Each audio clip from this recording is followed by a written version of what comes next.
it's time to talk women's soccer with head coach Erik Solberg, the part of the show where we sit down and chat with Erik Solberg and talk nothing other than the ATB of women's soccer. So, Coach Solberg, first time that you're actually on this setup. How are you liking it so far? We started with a VeggieTales reference, so it's going to be pure gold. I'm loving every moment. But in all seriousness, Coach, obviously it's a lot of exciting times, especially for your women's soccer team.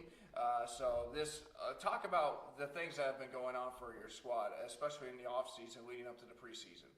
Yeah, I think we've spent a lot of the off-season really focused on this coming year, getting better every single day. The girls have put in a lot of work over the summer from a fitness standpoint, as well as getting touches on the ball. We brought in a great new crop, and I think we're ready to contend again for an ASC championship and make sure we're getting the tournament first, but then get better every game and hopefully find ourselves in the regional rankings and doing some big things again this year on the field. And then obviously the girls have been doing a fantastic job off the field as well with their grades and getting involved in internships and working at camps in the summer. So really pumped about to have the girls back. We've had a great preseason so far and really just can't wait to get the season kicked off.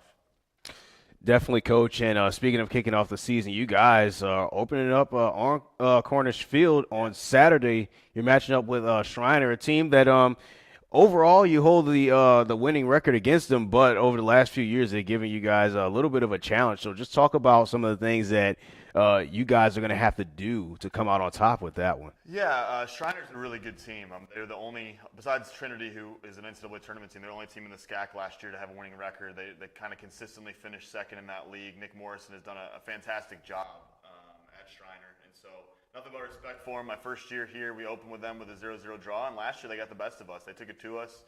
They beat us 3-0, scored a couple of early goals in the first 15-20 minutes, and we just weren't able to respond with our chances. So, for us, the key is really focusing on ourselves. If we play our game, we're going to create chances, then we just have to finish them and capitalize on them.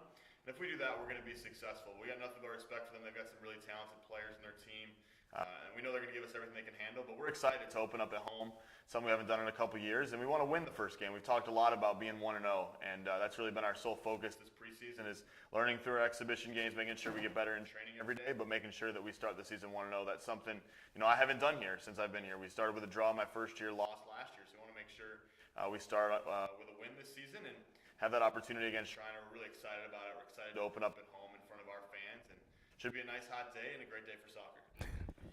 Yeah, definitely will be a hot day, especially at this time of weather.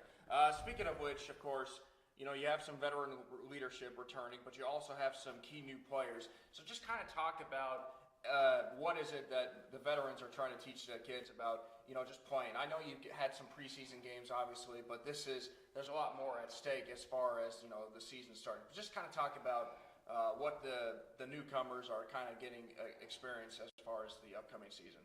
Yeah, we're lucky to have a great core group of players that are upperclassmen, that are captains, that are leaders for us. We have 25 freshmen and sophomores, so we are a super young team. Now, we're fortunate.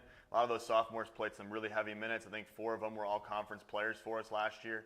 So, we bring back some talent for sure. But, yeah, I think as far as learning those freshmen, the transfers that we have that have come in, I think it's really been about teaching them how to work hard and kind of how we play. I think we play in a different way that's very high energy.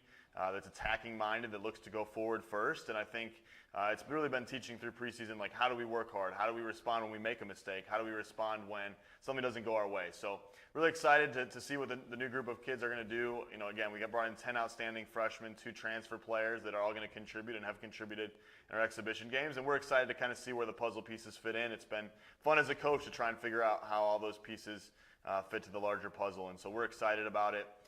We got a great group on campus, and hopefully we'll get some wins.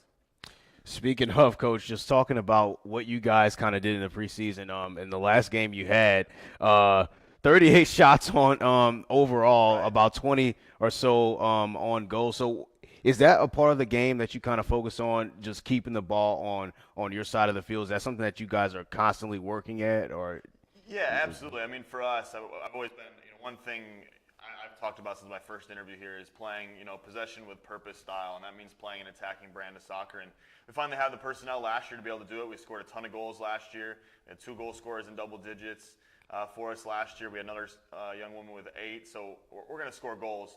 But yeah, that's something we really focus on. I think my mentality behind it, even as a defenseman by trade, is hey, like if the ball's on their side of the field, they're probably not going to score. And if they can't score, then we can't lose the game. And so for us, we're going to try and outscore teams this year for sure, and give our defense and our goalkeeper some room to improve. I think the best defense can be a good attack. So we do spend a lot of time in training on that. You mentioned those numbers. We're proud of the score line and the way we came out and played so well against Jarvis Christian, but we also know we're going to see a lot better competition than that in the future. And also, we want to finish those chances. We scored 5 goals, but we left a lot. We had 20-something shots on goal and we only scored 5. Like, we need to do a little bit better job of putting the ball in the back of the net. So it was a great game as a coach because, you leave saying, wow, we got the result. We have some confidence going forward, but also it's one you like because there's a lot of teachable moments. And we've got to do better and be a little bit more ruthless in the 18-yard box and then finishing our chances. And if we do that, I think we are going to be really successful. All right, well, there you have it, folks. That was Coach Erik Solberg. Tune in next time as we talk more women's soccer with head coach Erik Solberg and looking for a big first win against Shriner University at 2 p.m. this Saturday. Don't go away, folks. Mark and I will have our final thoughts on this segment right after this.